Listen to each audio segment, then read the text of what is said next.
قوم کی خواہش ہے کہ مذاکرات کا نتیجہ نکلے، اور اگر جوڈیشل کمیشن 26 نومبر اور 9 فروری کے کیسز پر بنتا ہے تو اس سے قوم میں ایک نئی روشنی کی بات ہوگی، نئی روشنی پیدا ہوگی، اور جیلیں آباد ہو رہی ہیں، جیلیں آباد ہو رہی ہیں اور غریب لوگ برباد ہو رہے ہیں، اور اس کو مذاکرات کا اگر جوڈیشل کمیشن بن جاتا ہے اور قیدیوں کی رہائی ہو جاتی ہے تو پاکستان کو جو اس وقت عالمی دباؤ کا، اخلاقی دباؤ کا شکار ہے، بہتری کی طرف آئے گا۔ آئندہ ہفتوں میں بعض اہم فیصلے کرنے ہوں گے، ورنہ عالمی دباؤ، اخلاقی دباؤ ہمارے خلاف نہیں، حکومت کے خلاف زیادہ بڑھ جائے گا۔ آگے ہی اس حکومت میں یہ صدقے پہ چل رہی ہے اور پاؤں پڑی حکومت ہے، نہ اس کے ساتھ عوام ہے، نہ اس کے ساتھ کوئی جو سپورٹ ہے۔ اس کو بھی یہ سوچنا چاہیے کہ یہ لوگ لے ڈوبیں گے، اور پاکستان میں مذاکرات کو مذاق کی رات نہیں بنانا، پاکستان میں مذاکرات کو کامیاب کرنا ہے۔ شیخ صاحب، آپ ڈے فرسٹ سے مذاکرات کے حامی تھے، معافی تلافی والی باتیں بھی کرتے میں آج بھی کہتا ہوں معافی دی جائے، حکومتیں معافی دیتی ہیں۔ میرا سوال پہلی دفعہ پرائم منسٹر کی جانب سے کمیٹی بنائی گئی ہے مذاکراتی، حکومت کے تمام الائی جو اہم عہدیدار ہیں، اہم نمائندے اس میں شریک ہیں، یہ بیل منڈیر چڑھتی نظر آ رہی ہے آپ کو؟ مجھے تو نظر نہیں آ رہی، لیکن اس کی ابتدا تو ہونی چاہیے نا، قوم کو پتہ لگنا چاہیے کہ پی ٹی آئی کا کیا سوچ ہے اور حکومت کا کہاں پہ پھنسی ہوئی ہے۔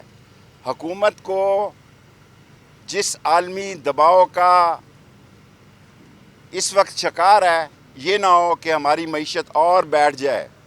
ہماری معیشت مزید بیٹھی تو لوگوں میں اور تباہی و بربادی پھیلے گی، لوگ اور مصیبتوں سے گزریں گے۔ سو میری دعا ہے کہ مذاکرات کامیاب ہوں اور جوڈیشل کمیشن بنے اور جیلوں کے دروازے کھولے جائیں، اور میں سب لوگوں سے اپیل کرتا ہوں کہ جیلوں کے دروازے کھولیں۔ یہ بیچارے غریب لوگ سزا ہو رہے ہیں، غریب لوگ پیشیاں بھگت کے، میرا جیسا آدمی پیشیاں بھگت کے تھک گیا ہے، جس نے ساری زندگی بچپن سے کورٹ مارشل سے شروع ہوا اور اس وقت تک، لیکن اتنے کیسز بنا دیے گئے ہیں کہ زندگی سے اکتاہٹ پیدا ہو چکی ہے۔ سو میری اصل حکمرانوں سے درخواست ہے، اپیل ہے کہ گیٹوں کو کھول دیں، قیدیوں کو جوڈیشل کمیشن بنا دیں، اور جو لوگ ان قانونوں غیر قانونی طور پر سزائیں دی گئی ہیں، ریڑھی والے کو، کھوچے والے کو، ان سب کو، غریبوں کو پہلے رہا کیا۔ اسٹاک ایکسچینج کے بارے میں دیکھیں تو وہ اوپر جا رہی ہے، وزراء کے اسٹاک بیان دیکھیں تو مہنگائی تو 4-5 سال کی پرانی سطح پر آ گئی ہے۔ یہ عام آدمی سے پوچھیں، اسٹاک ایکسچینج سیاست کی اسٹاک ایکسچینج ہے۔ اسٹاک ایکسچینج کی بجائے آپ کسی ریڑھی والے سے پوچھیں، کسی گھر میں پوچھیں جو پہلی تاریخ سے خوف کھاتا ہے کہ بجلی کا بل دینا ہے، گیس کا بل دینا ہے۔ سو یہ سب دکھاوا ہے، عوام جو ہے اتنی نالاں ہے کہ وہ چاہتی ہے کہ جلد از جلد حکومت ختم ہو۔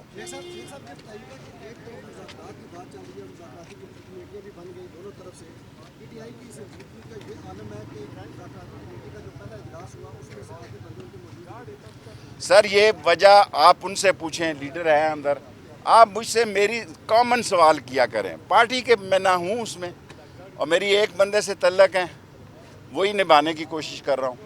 سو باقی لیڈر جب دوسرے آتے ہیں ان سے آپ یہ پوچھیں۔ چلہ بھی کھا جی۔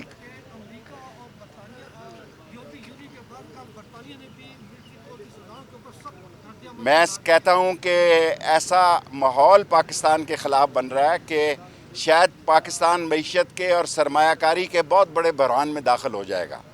پاکستان معیشت اور سرمایہ کاری سے تباہی کی جانب جا رہا ہے، اور انٹرنیشنل ہماری فضا اتنی خراب ہو گئی ہے کہ کوئی صفائی دینے کے قابل نہیں ہے۔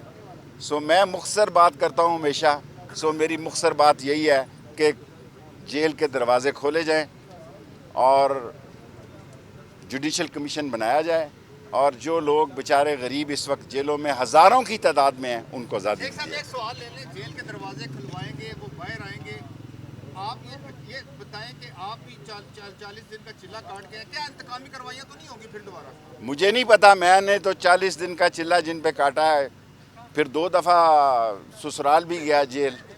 سو 3 دفعہ میرا خیال ہے میں نے اپنے حصے آگے لے کے جانا چاہیے یا پھر انتقام مذاکرات کرنے چاہیے, انتقام کی طرف نہیں جانا چاہیے.